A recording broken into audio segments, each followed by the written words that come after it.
aktar direct orders din id-darba għaskapitu tal-pazjenti. Wara li fl-aħħar xhur smajna b'numru ma jispiċċa qatt ta' direct orders li ngħataw mill-Gvern biex jikkuntenta lil dawk l-aktar qrib tiegħu, illum f'post fuq Facebook it-TDP ikkundannat lill-Gvern proprju dwar dan.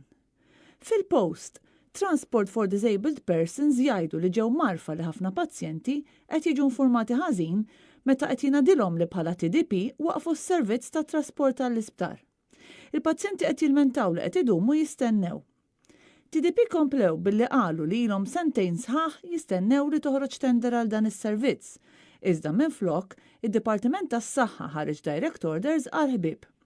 Il-post ikompli jgħid li TDP għadha qed tistenna li dan is-servizz jerġa' jiġi regolarizzat permezz ta' tender.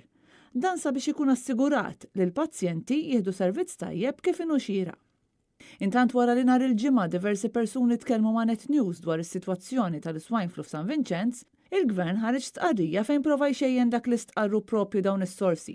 Fl-aħħar jiem Net News irċieva qatt ta' telefonati minn qraba ta' residenti, staff u tobba tal-isptar dwar is-sitwazzjoni f'din ir-residenza.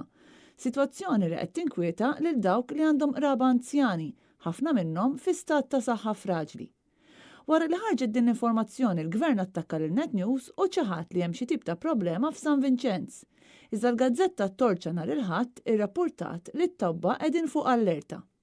L-istess Torċa qed tirrapporta li l-pazjenti qed jingħataw ikel nutrittiv.